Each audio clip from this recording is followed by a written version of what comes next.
BJP কর্মী থানায় গেলে বলা হচ্ছে কিছুদিনের জন্য অন্য কোথাও চলে যাও, পরে পরিস্থিতি ঠান্ডা হলে ফিরে আসবে। পরিস্থিতি কিসের গরম?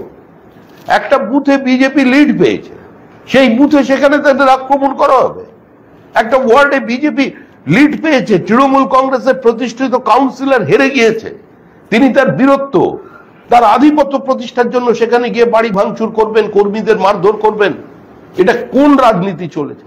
বারবার যে কথা মুখ্যমন্ত্রী বলছেন, আমরা শুধু এই লাইনের উপরে আমাদের আপত্তি জানিয়ে আপনাদের কাছে জানাচ্ছি যে এই প্রোগ্রামে অ্যাডভোকেট জেনারেল পশ্চিমবঙ্গ সরকারের তিনি উপস্থিত ছিলেন, এই প্রোগ্রামে পদস্থ পুলিশ অফিসার উপস্থিত ছিলেন। যে রাজ্যে পুলিশের কাছে অভিযোগ করতে গেলে ভোট পরবর্তী হিংসায় পুলিশ অভিযোগকারীকে বলছেন যে আপনি অভিযোগ করবেন না, এই অভিযোগ করলে আপনার জীবনহানি হতে পারে এবং আপনাকে কোনো ধরনের প্রোটেকশন আমরা দিতে পারবো না। আক্রান্ত হয়ে যাবার পর বিজেপি কর্মী থানায় গেলে বলা হচ্ছে কিছুদিনের জন্য অন্য কোথাও চলে যাও, পরে পরিস্থিতি ঠান্ডা হলে ফিরে আসবে। পরিস্থিতি কিসের গরম? একটা বুথে বিজেপি লিড পেয়েছে, সেই বুথে সেখানে তাদের আক্রমণ করা হবে। একটা ওয়ার্ডে বিজেপি লিড পেয়েছে, তৃণমূল কংগ্রেসের প্রতিষ্ঠিত কাউন্সিলর হেরে গিয়েছে, তিনি তার বীরত্ব, তার আধিপত্য প্রতিষ্ঠার জন্য সেখানে গিয়ে বাড়ি ভাঙচুর করবেন, কর্মীদের মারধর করবেন। এটা কোন রাজনীতি চলেছে? একজন বৃদ্ধ মানুষকে পূর্ব মেদিনীপুরে পিটিয়ে মেরে ফেলা হলো, এইটা রাজনীতি? রাজনৈতিক প্রতিহিংসার কারণে একটা কলেজের পড়া ছেলেকে 3 বছরের একটা মেয়েকে দিয়ে পস্কো আইনে আজকে জেলে ভর্তি করে রাখা হয়েছে, এইটা রাজনীতি? যারা দিনের পর দিন কেন্দ্রের বঞ্চনার কথা বলেন, প্রতিহিংসার কথা বলেন, যারা এখন এই আইন নিয়ে গণতান্ত্রিক ব্যবস্থার কথা বলছেন, পশ্চিমবঙ্গ সরকারের আমলে শুধুমাত্র সংখ্যাগরিষ্ঠতার জোরে এই তৃণমূল কংগ্রেস সরকার এমন আইন কিছু পাশ করিয়ে নিয়েছেন যাতে আমাদের গণতন্ত্র বা আমাদের যুক্তরাষ্ট্রীয় ব্যবস্থার যেটা মূল ভিত্তি, ক্ষমতার বিকেন্দ্রীকরণ, রাজনৈতিক, প্রশাসনিক এবং অর্থনৈতিক ক্ষমতার বিকেন্দ্রীকরণ, সেই বিকেন্দ্রীকৃত ব্যবস্থাটাকে ধ্বংস করে কেন্দ্রীভূত ব্যবস্থা তৈরি করেছেন।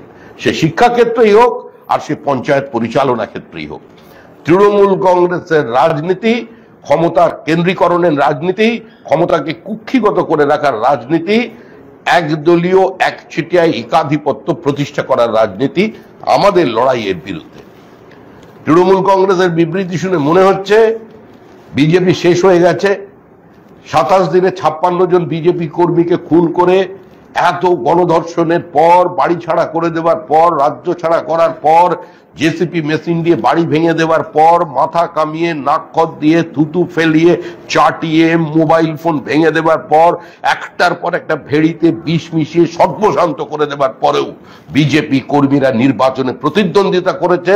39% মানুষের আশীর্বাদ আমাদের সঙ্গে আছে, 12 জন সাংসদকে তারা নির্বাচিত করেছে। আমাদের মুখ্যমন্ত্রী নিজের বুথে মুখ্যমন্ত্রীকে হারিয়েছে। মুখ্যমন্ত্রীর 8টি ওয়ার্ডের মধ্যে 5টি ওয়ার্ডে বিজেপি কর্মীদের কারণে তৃণমূল কংগ্রেস পরাজিত হয়েছে। 42টা আসন এগিয়ে আছে, 69টা মিউনিসিপ্যালিটিতে আজকে বিজেপি লিড ধরে রাখতে পেরেছে। এটাই বিটুইন দ্য লাইন্স মানুষকে বুঝিয়ে দিচ্ছে যে এই মুহূর্তে পশ্চিমবঙ্গের মানুষ কি চিন্তা করছেন। ধন্যবাদ। আইন শৃঙ্খলা নিয়ে মুখ্যমন্ত্রী মমতা বন্দ্যোপাধ্যায়কে কি দিয়েছেন রাজ্যপাল, রাজ্যের আইন শৃঙ্খলা অবনতির কথা উল্লেখ করে ব্যবস্থা নেওয়ার কথা বলা। দেখুন, সাংবিধানিক প্রধান এবং প্রশাসনিক প্রধানের এই পত্রালাপ নিয়ে আমাদের কিছু বলার নেই, কারণ আমরা জানি যে তৃণমূল কংগ্রেসের কাছে চিঠি লেখা আর অরণ্যের ওজন ছাড়া অন্য কিছু নয়, এবং এই চিঠির ভবিষ্যৎ কি, সেটা যে ভূতের ভবিষ্যতের থেকেও খারাপ সেটা মানুষ জানেন। এ নিয়ে আমাদের খুব একটা উৎসাহ নেই। সেই কারণে কি মমতা বন্দ্যোপাধ্যায় নিজেই রাজ্যের পুরো পরিষেবা নিয়ে তিনি ক্ষোভ প্রকাশ করেছেন, নবান্নে সোমবার দিন বৈঠক করবেন, কিন্তু 2টো পুরসভাকে বাদ দিয়ে বাকি সমস্ত পুরসভাকে। মুখ্যমন্ত্রী শ্বেতপত্র প্রকাশ করে জানান যে নির্দিষ্ট আইন আছে। আমি আবার বলছি, এটা রেকর্ডেড প্রশ্ন, বিধানসভায় এই প্রশ্ন আছে 2016 সালে তোলা। 2016 সালে বিধানসভার রেকর্ডেড প্রশ্ন, কোন মিউনিসিপ্যালিটি, কোন কর্পোরেশন তার কোন জমিকে লিজ কিংবা বিক্রি করতে পারেন না অর্থ মন্ত্রকের এনওসি ছাড়া। এটা পশ্চিমবঙ্গের আইন। আজকে একটার পর একটা মিউনিসিপ্যালিটির চেয়ারম্যান, অত্যন্ত কম দামে কাউকে জমি লিজ দিয়েছেন, কোথাও বিক্রি করেছেন, কোথাও এনওসি নেই। আপনি কোন মিউনিসিপ্যালিটি চান যে ঘটনা ঘটেনি? একটার পর একটা মিউনিসিপ্যালিটির নাম বদলে দেওয়া হয়েছে, রেকর্ডেড কোশ্চেন, বিধানসভায় প্রশ্ন আছে, তার উত্তর সংশ্লিষ্ট মন্ত্রক দেননি, এবং প্রশ্ন করার পরে লিখিত আকারে যে উত্তর পাঠিয়ে দেওয়ার কথা সেই উত্তর আমি আজ পর্যন্ত পাইনি। একটার পর একটা মিউনিসিপ্যালিটি, এটা বিজেপির চ্যালেঞ্জ। যে কোনো মিউনিসিপ্যালিটিতে আপনারা যান, আপনারা স্থানীয় মানুষের সঙ্গে কথা বলুন। কেউ বিয়ে বাড়ি বানিয়ে ফেলেছে, কেউ অডিটোরিয়াম বানিয়ে ফেলেছে, জমি মিউনিসিপ্যালিটি দিতে পারে। মিউনিসিপ্যালিটি তো আয় বাড়াতে হবে, নাহলে পরিষেবা দেবে কি করে? এর মধ্যে কোনো অন্যায় নেই, কিন্তু কি রেটে জমি দিয়েছে, বাজার দর যেখানে একটা মিউনিসিপ্যালিটিতে অন্তত 20 লক্ষ টাকা কাটা, সেখানে 2 লক্ষ টাকা কাটা করে তার হিসাব দিচ্ছে, লিজ দিচ্ছে। আরে লিজ দিতে গেলেও তো এনওসি লাগবে ফিনান্স ডিপার্টমেন্টের। অমিত মিত্র তো আছেন, এখন তো উনি নেই, আবার এখন তো মেঘনাথ হয়েছেন, মেঘের পিছন থেকে তীর ছোড়েন মাঝে মধ্যে মোদিকে। ওনাকে জিজ্ঞাসা করুন, সবচেয়ে বেশি তো ওনার সময় হয়েছে। উনি আপনাদের সামনে দৃশ্যমান না হলেও আপনাদের সঙ্গে তো কথা বলতে পারেন, ওনাকে টেলিফোন করে জিজ্ঞাসা করুন। এই দায়িত্ব ওনাকে নিতে হবে। বিধানসভায় যখন প্রশ্ন হয়েছে এবং সেখানে অর্থমন্ত্রীর উপস্থিতিতে এই প্রশ্ন হয়েছে যে এনওসি ছাড়া কি করে মিউনিসিপ্যালিটি জমি লিজ দিচ্ছে, অর্থমন্ত্রকের কোনো অনুমতি নেই, মিউনিসিপ্যালিটির চেয়ারম্যানরা জমি লিজ দিয়ে যাচ্ছে, তার দায় কে নেবে? তদানীন্তন অর্থমন্ত্রীকে নিতে হবে, অর্থমন্ত্রী না নিলে মুখ্যমন্ত্রীকে নিতে হবে।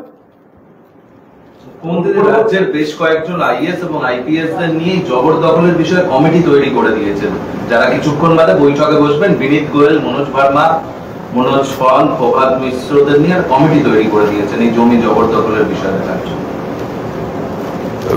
আগে করেছিলেন না একজন রাজ্য নির্বাচনী কমিশনার, মনে পড়ছে তো চেহারাটা, পুরো কুমোরটুলির অসুর। এরা ওই কাজ করবে।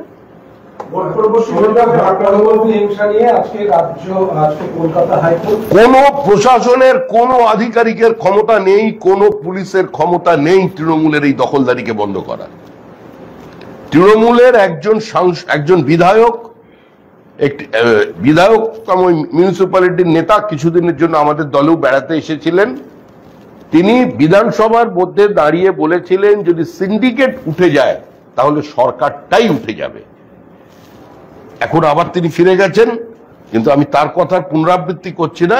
তৃণমূল যদি এই জবরদখল বন্ধ করে দেয় তাহলে তৃণমূল দলটা থাকবে না। তৃণমূলের 2 কাউন্সিলরের লড়াই তৃণমূলের কোন জাতীয়তাবাদের তত্ত্বের অন্তর্দ্বন্দ্বের লড়াই নয়।